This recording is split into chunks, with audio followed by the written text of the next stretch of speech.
Imagine, if you will, a future where we could build the most, I don't know, intricate, complex structures, but not with giant cranes or noisy factories that use tons of energy.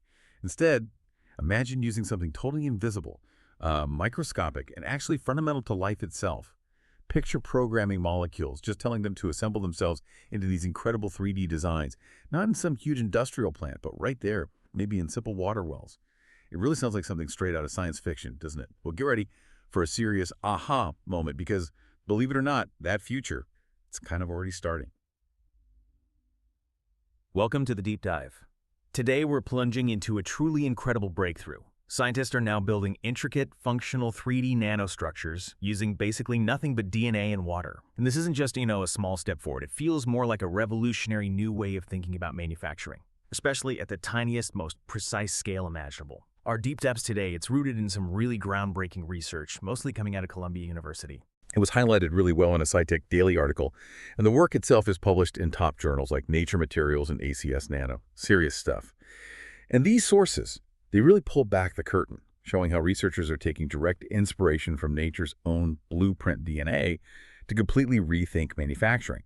So, our mission today, it's really to unpack this tiny tech revolution for you. We'll explore why this method isn't just like an improvement, but maybe a real game changer compared to how we usually make things. We'll dig into how DNA, the instruction manual for life, gets turned into the ultimate smart Lego brick. That analogy seems pretty fitting. And maybe most importantly, we'll look at the mind-blowing applications already starting to appear. Things like optical computers, circuits that mimic the brain. Yeah, trust me, you're in for some pretty surprising insights today. Okay, so let's unpack this. Before we get to the DNA magic, why is it actually so hard? Why is building things at the nanoscale so incredibly difficult in the first place? I mean, we have sophisticated 3D printers now, right? We've mastered making microchips. You'd think we'd be experts at building tiny things by now. We build skyscrapers, like Empire State Building, piece by enormous piece. That's top down. But building something at the molecular level, where a grain of sand looks like a giant boulder, that just feels completely different, almost impossible. It absolutely is a different ballgame, a fundamentally different challenge. The core barrier to building incredibly small, intricate, and functional objects efficiently, that's been one of the biggest bottlenecks in technology for a long time. When we talk about traditional methods like building that skyscraper, we're usually talking top-down.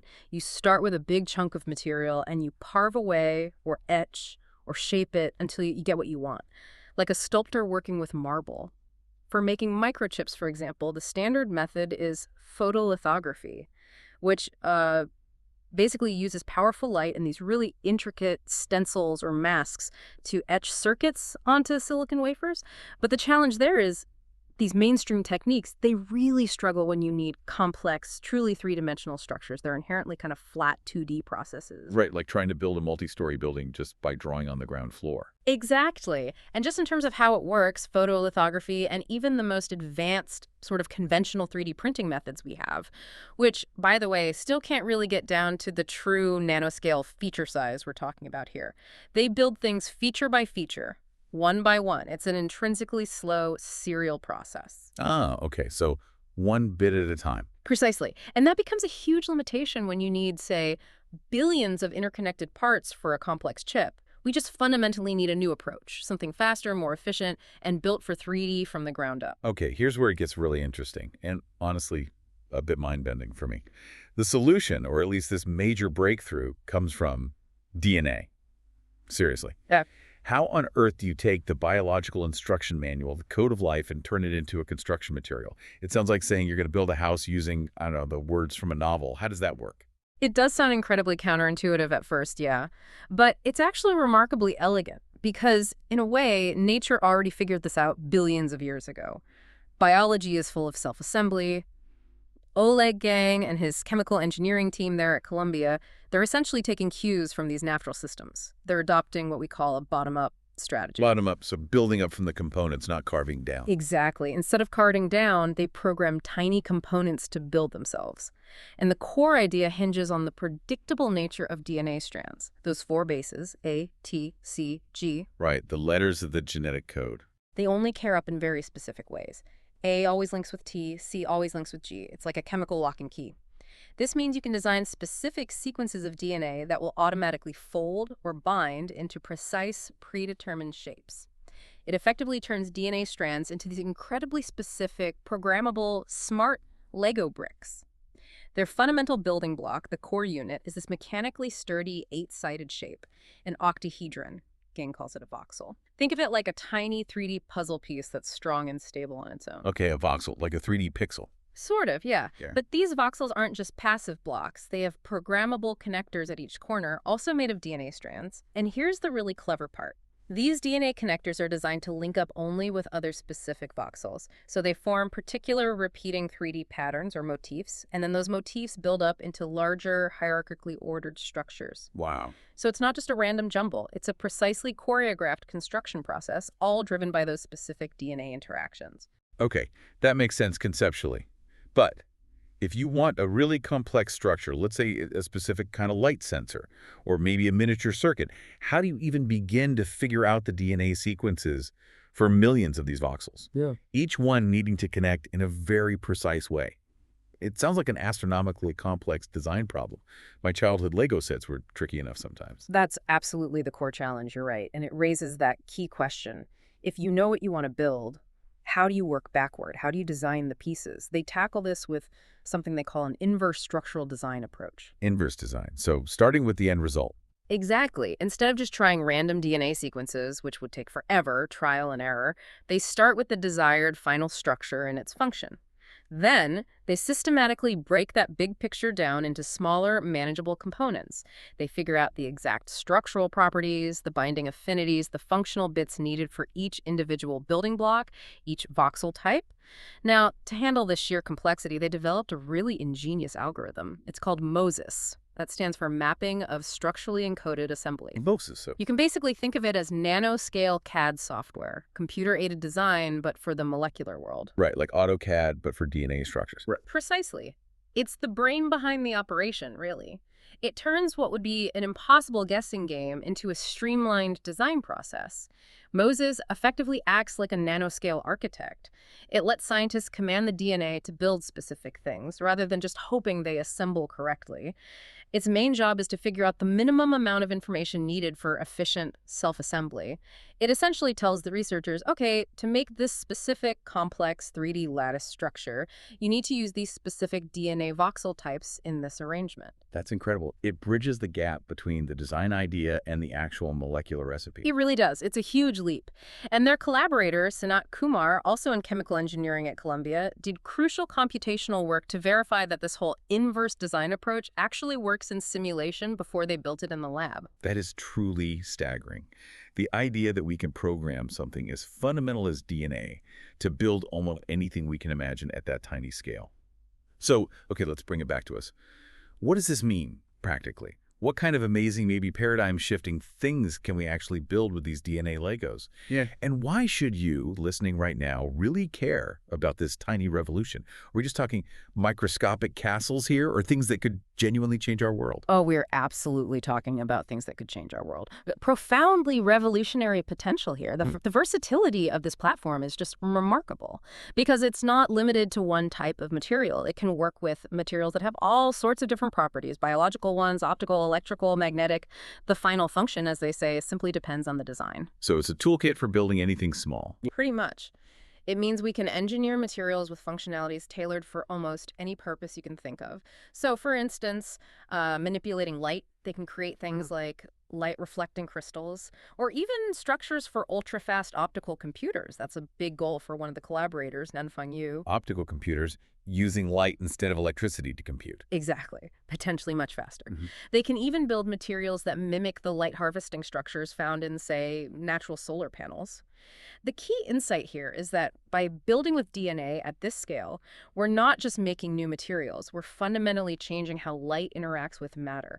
That opens doors to completely new computing architectures, sensors, things we probably haven't even conceived of yet. Then there's electronics and computing. They're looking at miniaturized electronics, potentially leading to devices far smaller, far more powerful than anything we have now. Aaron Michelson, who is a student on the team, actually delivered a prototype already, a 3D light sensor integrated right onto a microchip for collaborators at the University of Minnesota. So real-world application development is happening. Wow, so it's not just theoretical. Not at all. And maybe the most ambitious goal Oleg Gang is pursuing is creating a truly three-dimensional circuit, one designed to mimic the incredibly complex wiring, the connectivity of the human brain for neuromorphic computing. Brain-like circuits. That's huge for AI, for understanding intelligence itself. Absolutely. The implications there are staggering. And beyond computing, they're exploring things like biomolecular scaffolds, maybe for advanced medical uses like delivering drugs precisely where needed, or for new diagnostic tools, or building new types of catalytic materials, maybe for cleaner industrial processes. Another really neat trick is embedding what they call nanocargo inside the DNA voxels. Nanocargo, like tiny packages. Yeah, exactly. Imagine tucking tiny gold nanoparticles into the DNA structure to give it specific optical properties, or other inorganic bits, or even biological molecules to give the final structure incredibly specific functions. And, crucially, to make these structures last, make them robust, they can even mineralize them. They coat the DNA scaffold with silica, basically glass, and then heat it up. The DNA burns away, but it leaves behind this perfect, highly robust inorganic replica that keeps the intricate nanoscale architecture. So you get a durable, functional structure designed by DNA. Uh, It's amazing. Truly incredible. So we're building entirely new ways for physics and chemistry to happen at that scale. Mhm. And beyond just the amazing things they can build, you touched on this earlier, but the method itself sounds incredibly efficient too. We're not talking about slow, painstaking construction here, are we? No, absolutely not. And if we connect this back to the bigger picture, that efficiency is one of the most significant advantages.